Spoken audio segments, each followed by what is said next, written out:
Okay,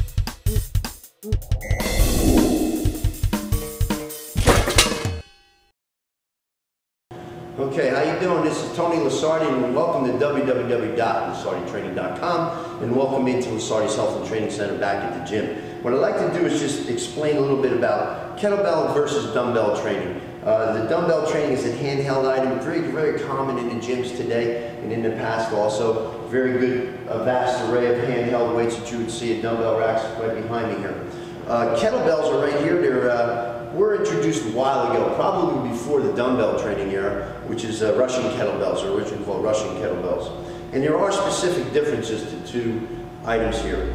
In the dumbbell, the amount of weight, this is a 12-pound dumbbell, the amount of weight, or the majority of the weight, is through the handle and in the middle of that item. And when you place it in your hand, that weight is in your hand.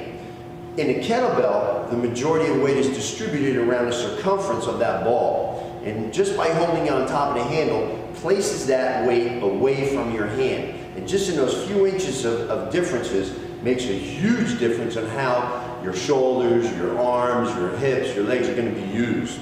In a swinging motion, the most common exercise you're doing with kettlebell training is a swinging motion. You're putting it out in front of you.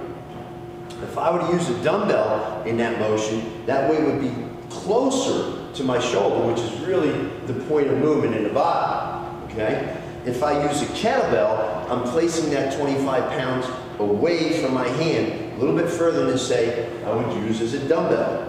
By just pushing it away from me those few inches, creates more torque on that fulcrum, or the pivot of movement for your shoulder.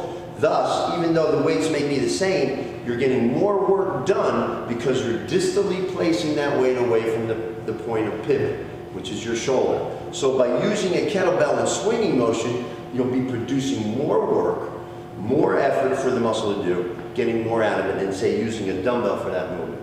Now, I do prefer dumbbell movements. I do prefer dumbbell training in other forms of training, such as curls and pressing motions, and that's a great variety of unilateral movement versus bilateral movement on a bar. So I guess the bottom line is here, by combining dumbbell training with kettlebell training, you'll get your best bet. So welcome back to Lusardi Training, www.lusarditraining.com. And again, you're always welcome here at the gym at Lusardi's Health and Training Center at Rockaway, New Jersey. Take care.